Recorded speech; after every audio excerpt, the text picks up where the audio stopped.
श्रीराम ट्विस्टेक्स का 110 करोड़ रुपए का आईपीओ आज यानी 23 से शुरू हो चुका है, 25 तक ये चलेगा।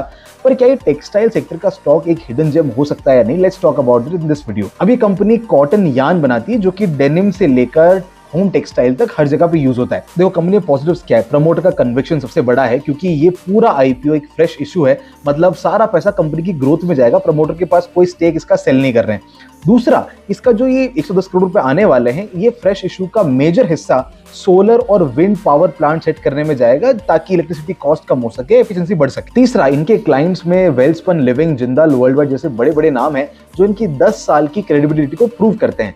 अब नेगेटिव्स की अगर बात करें तो सबसे पहला जो इनका नेगेटिव है वो है इनका कॉन्सेंट्रेशन रिस्क। इनका 70% जो रेवेन्यू है वो सिर्फ टॉप 5 कस्टमर से आता है, तो अगर एक भी गया तो वहां पे थोड़ी दिक्कत हो सकती है। दूसरा, इनका ज्योग्राफिकल रिस्क भी है कि 85% रेवेन्यू सिर्फ गुजरात से आता है। अब ऑब्वियस बात है कि वहां काम भी ज्यादा है, बट फिर भी ये रिस्क तो है, तो ग्रोथ को थोड़ा सा ये कैप कर सकता है। तीसरा, जो इनका रॉ मटेरियल यानी कॉटन है, उसकी प्राइस फ्लक्चुएशन इनके मार्जिन को डायरेक्टली इंपैक्ट करती है। तो अब आपको क्या करना चाहिए? अगर आप एक इन्वेस्टर हो और इस इंडस्ट्री के अंदर इन्वेस्ट करना चाह रहे हो तो ये थोड़े से इसकी वैल्यूएशन डिसेंट है।